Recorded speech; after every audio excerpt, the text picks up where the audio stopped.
Welcome to the Friends of the Outdoors broadcast. Today we have a very special guest, President of the Friends of the Outdoors Foundation, Mr. Brad Bross.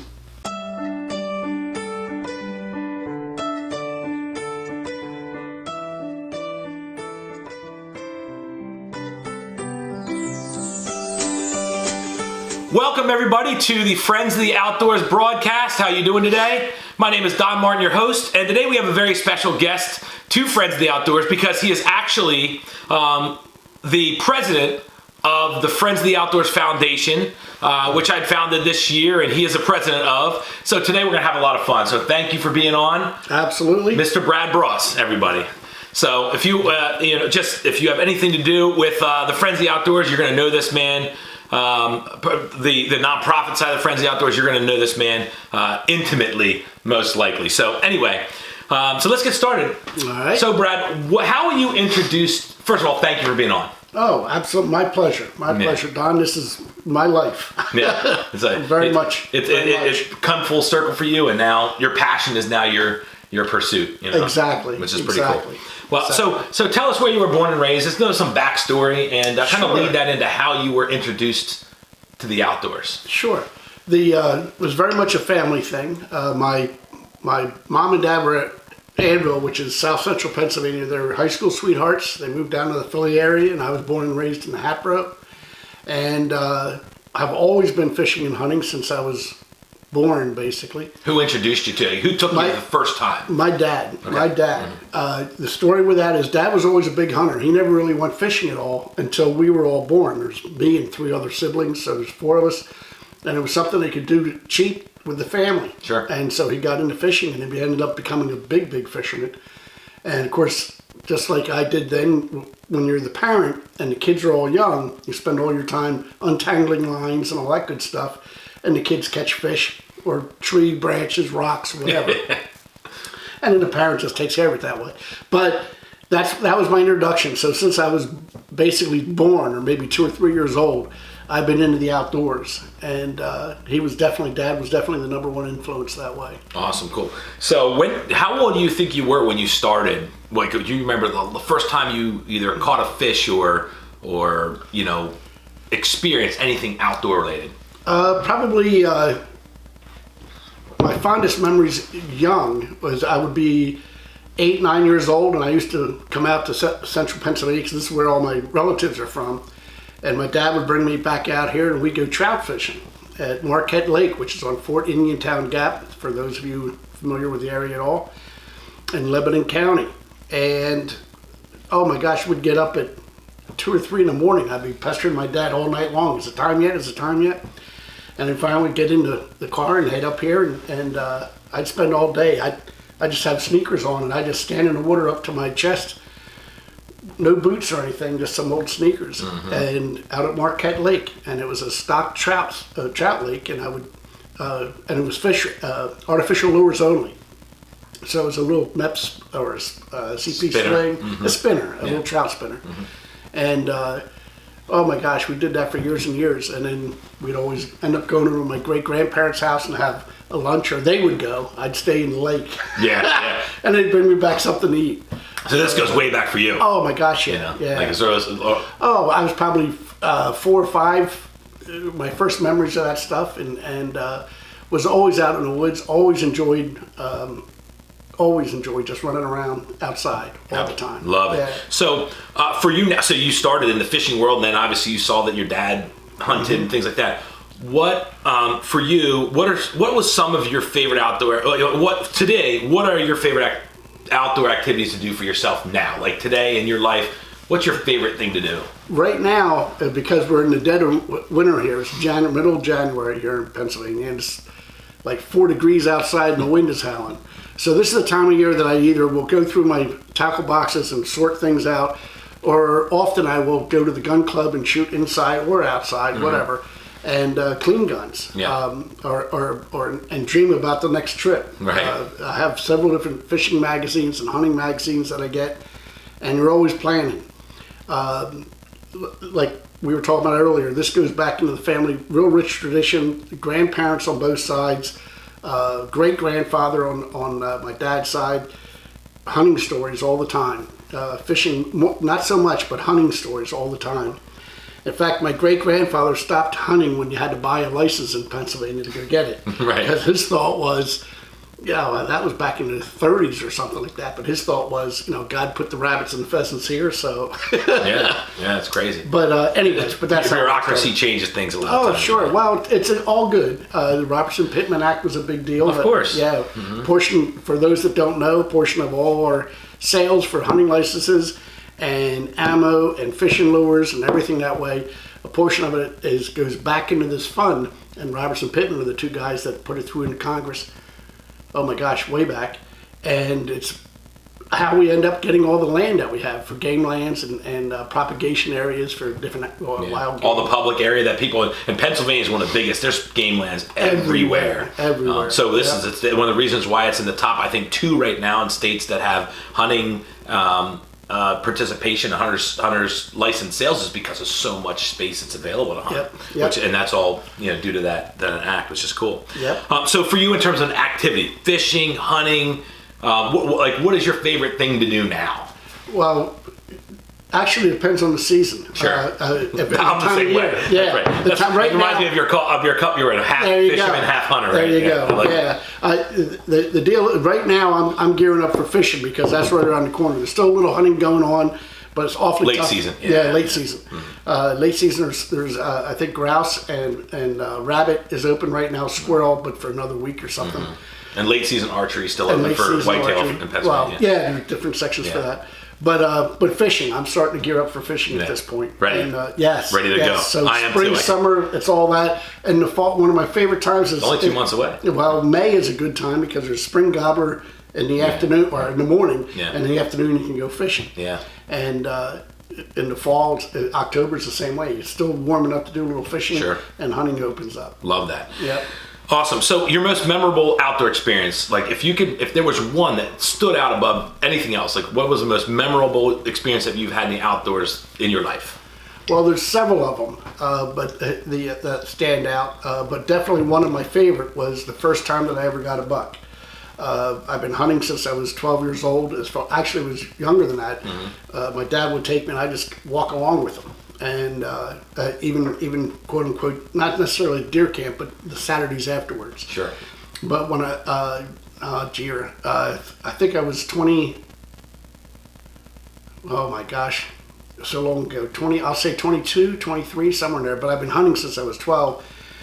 And my dad and I each got a deer. We have a little camp up in Schuylkill County, and I was on the top of our little mountain, and I saw some deer coming out of a ravine, and there was 3 of them. And I put my gun up, and I saw first one, went to the second one, and I thought, wait a minute. I went back to the first one, and it had antlers. And it turned out to be a 4-pointer, and boom, I shot, and it went down. And my dad, I knew, was up the ridge from me a little bit, and then the other 2 deer took off, and then a little while later, 30 seconds later, I heard boom.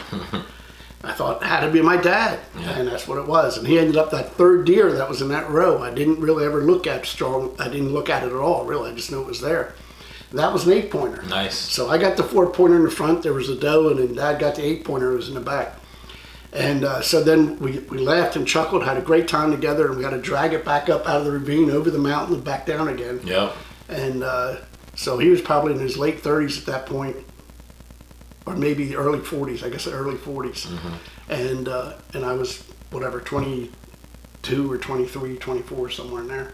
But that was definitely one of my favorite memories. And those experiences bring about things that I think you can't understand unless you have participated in outdoors. I mean, what are some of those things that you notice, like during that experience, that in today's day and age I think are more valuable, because today there's so much technology, there's so many distractions, and when you're in a hunting situation, particularly or fishing, you have to be quiet, you have to pay attention, you have to have patience. But what are some of the things that you encourage people to experience the outdoors so they can kind of appreciate and get to experience?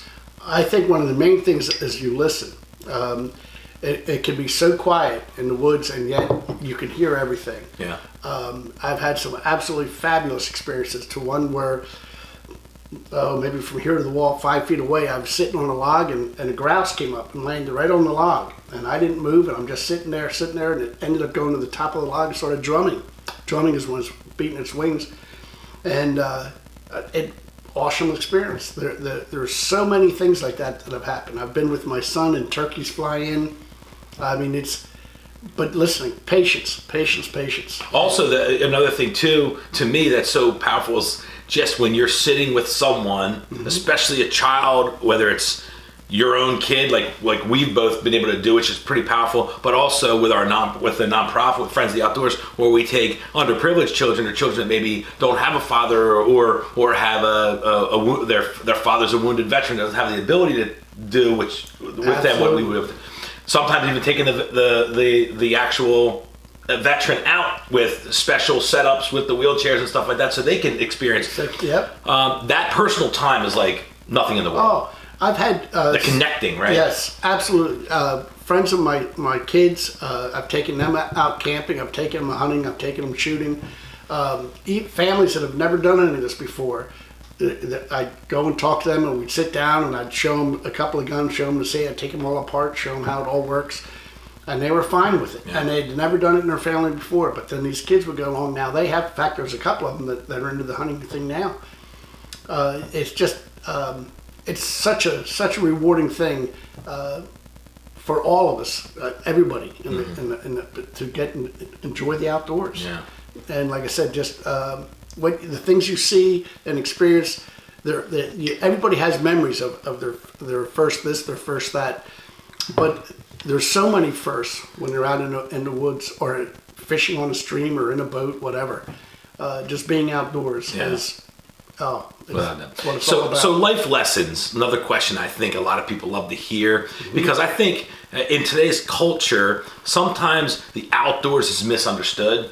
Kind of people misinterpret the intent of what a true conservationist hunter is, or a fisherman, and how they really contribute to the health and sustainability of game versus what a lot of the public opinion is.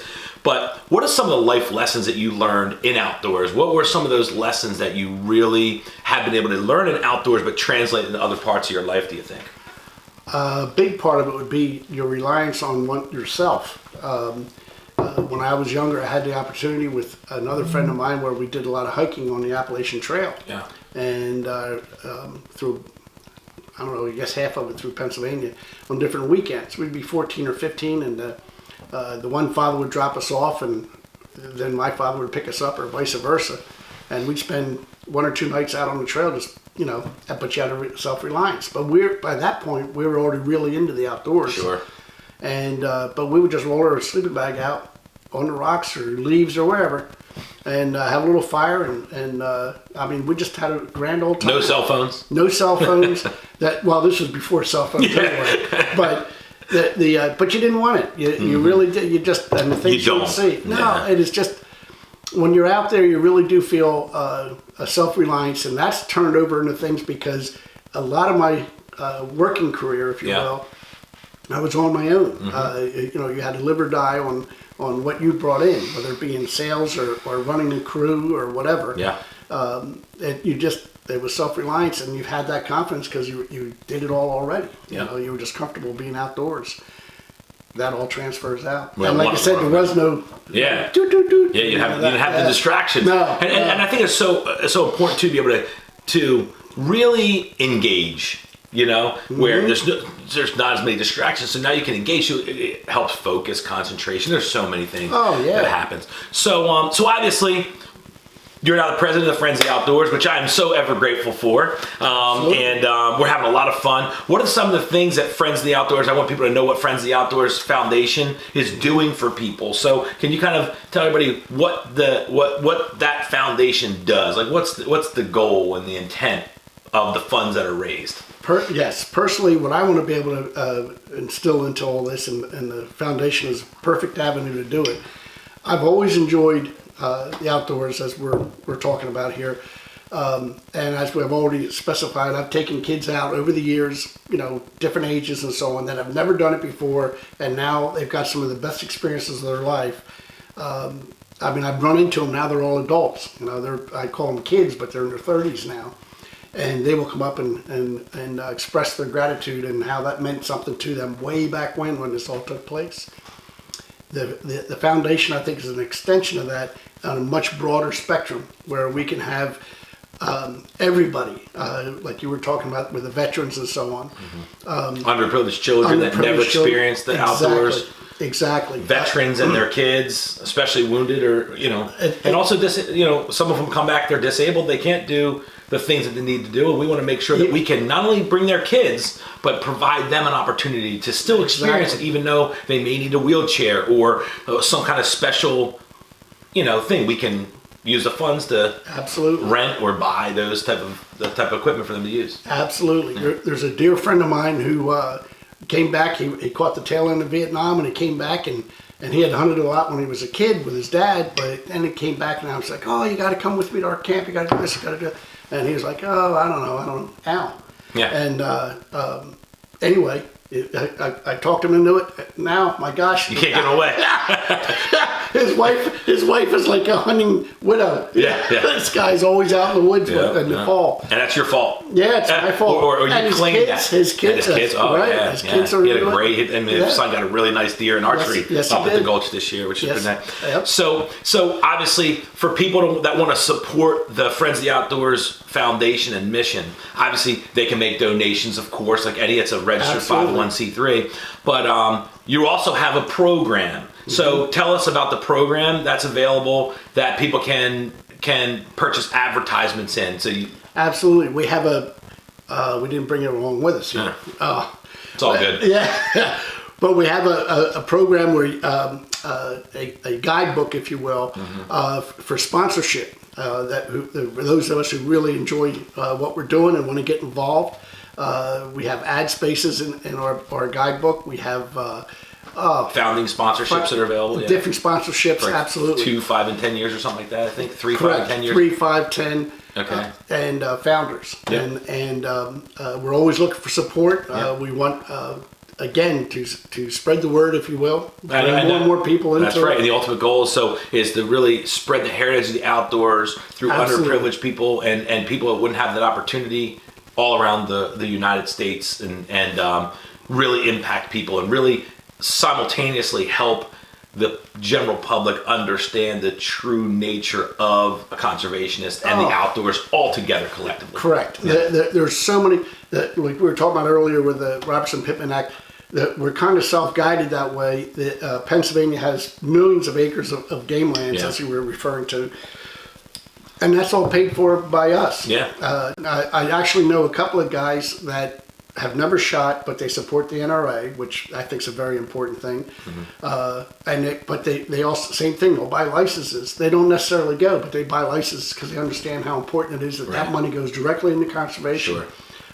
To help out with propagation areas and whatever. Yeah. The Middle Creek down, well, I don't know where we are, northwest. But anyway, on Lebanon-Lancaster County line, there's a huge wildlife refuge there. And the tundra swans ought to be there. It's almost February. In the middle of February, you'll see a lot of the snow geese. And yeah, remember where we had a house? That's right. That was beautiful. Right. Yeah, that was like nothing like seeing a squall, almost like a snow squall. Yeah. And they're geese. You don't even realize what it is. The snow's coming. All of a sudden, you realize it's just hundreds of thousands of geese. Correct. Pretty neat. So, and then the second thing I want everybody to, so that obviously support of that Friends of the Outdoors.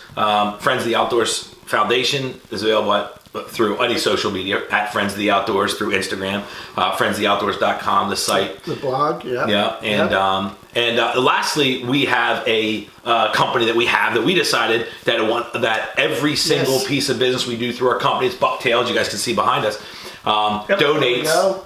Yep, proceeds. This is Friends of the Outdoors. That's Bucktail. That's our online. You can see Bucktail Academy and certifications. So it's in-person online outdoor certifications as well as gear. So if anybody is looking for some really cool t-shirts that support a great cause, proceeds benefit from we decided that all proceeds, whether it be through our certification classes, right, whether it be through our gear or anything, percentage of the proceeds are getting donated over the Friends of the Outdoors too. So we'll make that available, bucktail.com, and all that stuff. So And that'll be great because not just the fishing. I mean, this will be a all-inclusive. It's Fishing, hunting, if you're into outdoors. camping, anything outdoors. survival skills. Correct. There's going to be all kinds of How to make certificates. survival. How to make a fire.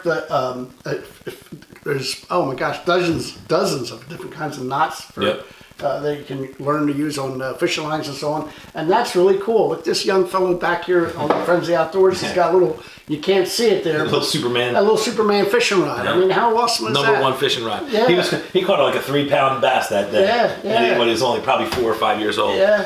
Little guy. So anyway, well, listen, thank you so much for being. We appreciate you, and everybody support Friends of the Outdoors mission, whether it be through donations or whatever that might be. Follow the Friends of the Outdoors podcast. Let people know about it. Please share it with you. And if you want some really cool gear, obviously support. Purchase some bucktail gear or online certifications. Proceeds will get benefited and donated back to Friends of the Outdoors. So we thank you for being here. Thank you guys for watching, and we'll see you at the next episode. Enjoy the outdoors.